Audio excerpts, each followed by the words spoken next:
Price God. இயேசு கிறிஸ்துவின் நாமத்தினாலே டிஜே சேனல் நேயர்களாய் உங்களை எல்லோரையும் நான் வாழ்த்தி வரவேற்கிறேன். இந்த அருமையான பொழுதினிலே கர்த்தர் தாமே உங்களை ஆசீர்வதிப்பாராக. நான் உங்கள் சகோதரன் பிரதர் டி ஜஸ்டின். இந்த சேனல் மூலமாக உங்களை சந்திப்பதில் மிகுந்த சந்தோஷம். இந்த சேனல் 24 மணி நேரமும் இரவும் பகலும் உங்களோடு கூட தேவனுடைய வார்த்தையை பேசி கொண்டிருக்கிறது. உங்கள் தேவைகளை சந்திக்கிறது, உங்களுடைய மனக்கண்களை பிரகாசிப்பிக்க செய்கிறது. இது கர்த்தர் உங்களுக்கு கொடுத்த ஒரு தேவனுடைய நிர்ணயிக்கப்பட்ட தூதனாக உங்களோடு கூட வலம் வருகிறது. It is an assigned angel for your life.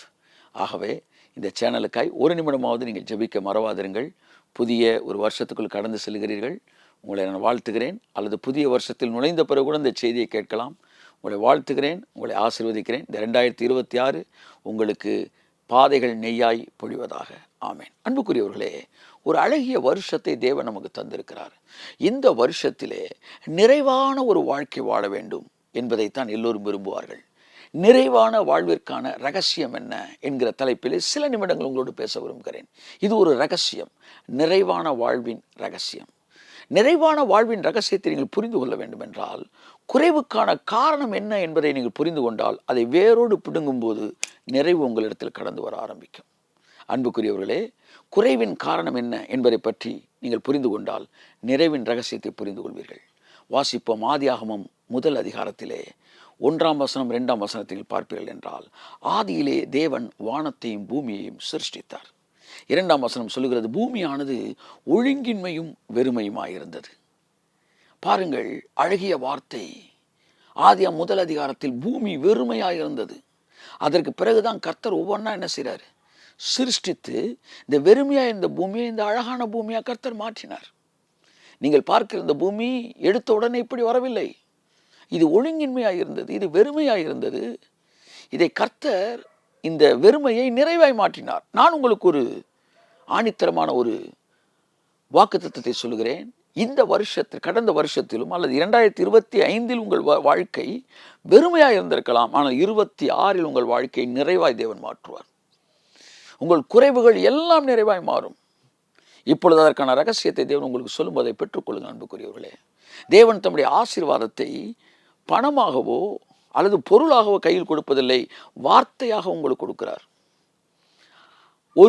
ஒரு ரகசியமாக உங்களுக்கு சொல்லுகிறார். அந்த வார்த்தையை பெற்றுக்கொண்ட உடனே உங்களை சுற்றி அந்த ஆசீர்வாதங்கள் நேராய் கடந்து வர ஆரம்பிக்கிறது. காந்தத்தை வைத்திருக்கிற இடத்துல இரும்புகள் வருவது போல வார்த்தைகளை பெற்றுக்கொண்டவனிடத்தில் ஆசீர்வாதங்கள் கடந்து வர ஆரம்பிக்கிறது. அன்புக்குரியவர்களே, அந்த ரகசியத்தை இந்த மாலை வேளையில் இந்த வேளையில நான் உங்களுக்கு சொல்லிக்கொள்ள விரும்புகிறேன். பூமியானது ஒழுங்கின்மையும் வெறுமையாக இருந்தது. ஏன் வெறுமை வருகிறது? வேதம் தெளிவாய் சொல்கிறது, பூமியானது ஒழுங்கின்மையும் வெறுமையுமாய் இருந்தது. யாருடைய வாழ்க்கையில் எல்லாம் ஒழுங்கின்மை இருக்கிறதோ அவருடைய வாழ்க்கையில் எல்லாம் வெறுமை இருக்கிறது. அப்படி என்றால் வெறுமையின் காரணம் என்ன என்பதை கண்டுபிடித்து அதை பிடுங்கி எறிந்து விட்டால்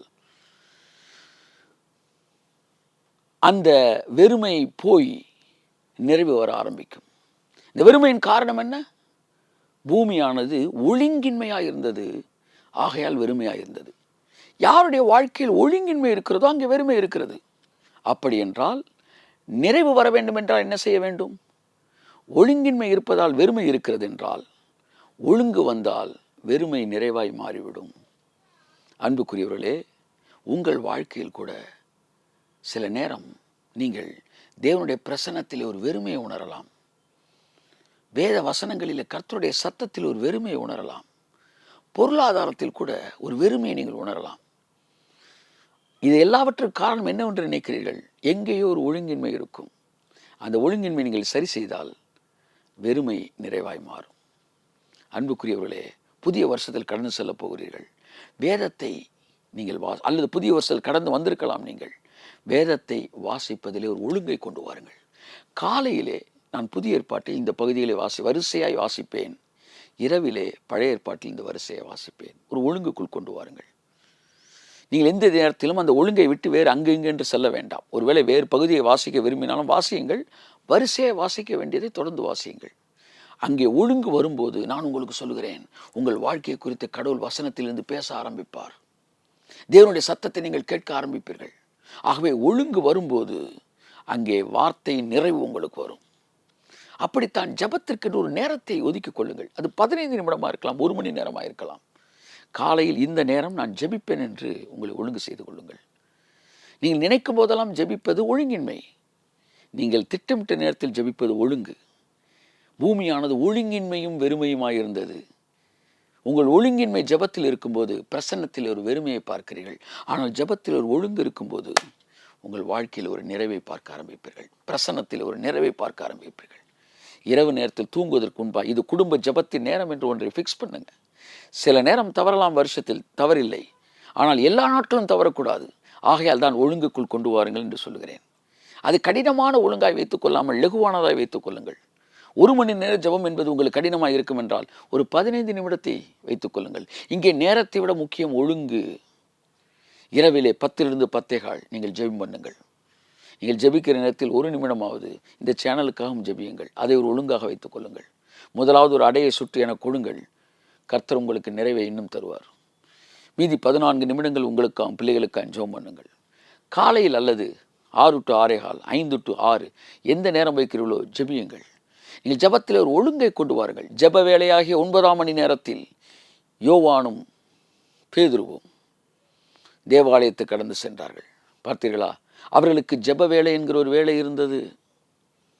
நீங்களும் ஒரு நேரத்தை ஃபிக்ஸ் பண்ணுங்க. அதில் ஒழுங்கை கொண்டு வாங்க. அடுத்த வருஷம் நிறைவாக இருக்கும் கர்த்தருடைய பிரசன்னம்.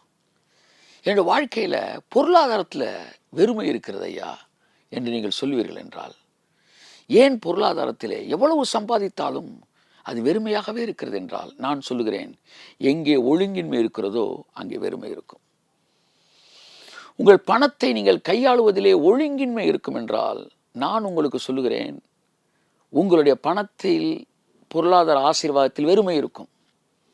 உங்கள் பணத்தை செலவழிப்பதில் ஒழுங்கு இருக்கிறதா என்று கேட்கிறேன். ஒழுங்கு என்றால் என்ன? தேவன் உங்களுக்கு கொடுக்கிற பணத்தில் 90% உங்களுக்காக நீங்கள் பயன்படுத்தும் போது 10% தேவனுக்கென்று நீங்கள் கொடுக்க வேண்டும் என்கிற ஒழுங்கை வேதம் போதிக்கிறது. இயேசு தசமபாகத்தை பற்றி பேசினார், காணிக்கைகளை பற்றி பேசினார். பவுல் காணிக்கைகளை குறித்து பேசினார். பூமியுள்ள நாளளவும் விதைப்பும் மறுப்பும் ஒழியாது என்று பேசினார். அநேகர் தங்களுக்கு வருகிற வருமானத்தில் ஒழுங்காக அதை செலவழிப்பதே இல்லை. எல்லாவற்றையும் அவர்கள் செலவழிக்கிறார்கள். தேவனுக்கென்று அவர்கள் அந்த பணத்திலே ஒழுங்கை கையாளுவதில்லை. அன்புக்குரியவர்களே, உங்களுக்கு கொடுக்கிற பழத்திலே விதையோடு கர்த்தர் கொடுக்கிறார். நம்முடைய முன்னோர்கள் எல்லாம் விதையோடு சேர்த்து அதை புசித்திருந்தால் மறுபடியும் கனி எங்கே வந்திருக்கும். ஆனால் அவர்கள் அந்த விதைகளை விதைத்தபடியினால் இன்றைக்கு நாம் கனிகளை புசிக்கிறோம். அப்படித்தான் நான் உங்களுக்கு சொல்லுகிறேன். உங்களுக்கு வருகிற வருமானத்திலே 10/9 நீங்கள் புசிப்பதற்கு தேவன் கொடுக்கிறார். 10/1 தேவனுக்கென்று விதைப்பதற்கு அவர் கொடுக்கிறார். இந்த விதை தான் மறுபடியும் உங்களுக்கு ஆசீர்வாதங்களை தரக்கூடியது. நம்முடைய முன்னோர்கள் ஒருவேளை அவர்கள் இந்த ஒழுங்கை கையாளாததினாலே நாம் இன்றைக்கு பணத்தில் பிரச்சனைகள் இருக்கலாம். ஆனால் நம்முடைய பிள்ளைகள் இந்த பிரச்சனைகள் இருக்கக்கூடாது என்று நீங்கள் விரும்பினால், நாம் விதைக்க வேண்டியதை விதைப்ப இன்று முதல் ஒழுங்கை கற்றுக்கொள்வோம். தேவன் உங்கள் தரு எல்லா ஆசீர்வாதத்திலும் 90% நீங்கள் செலவழியுங்கள். 10% நீங்கள் ராஜ்யத்துக்கென்று விதையுங்கள். இந்த சேனல் உங்களுக்கு ஆசீர்வாதமாக இருக்கும் என்றால், தொடர்ந்து உங்களுக்கு ஆவிக்குரிய வார்த்தைகளை பேசிக்கொண்டு இருக்கும் என்றால், இன்று முதல் இந்த சேனலிலே விதைக்க ஆரம்பியுங்கள். ஒரு ஒழுங்குக்குள் வாருங்கள். 10/9 பகுதியை நீங்கள் உங்கள் வாழ்க்கைக்காகவும் 1 பகுதியை ராஜ்யத்துக்காகவும் செலவழியுங்கள். இதுதான் ஒழுங்கு. ஒழுங்கின்மையும் வெறுமையுமாய் இருந்தது. இந்த ஒழுங்கு இல்லாமல் ஒழுங்கின்மையில் இருக்கிற வாழ்க்கையில் வெறுமை இருக்கிறது. இந்த ஒழுங்குக்குள் மனிதன் வரும்போது அங்கே நிறைவு வர ஆரம்பிக்கிறது. அன்புக்குரியவர்களே, this is the secret of a overflowing life. இதுதான் நிரம்பி வழிகிற வாழ்க்கையின் ஆசீர்வாதம். ஆகவே இன்று இந்த 3 காரியங்களிலும் ஒழுங்கை கொண்டு வாருங்கள்.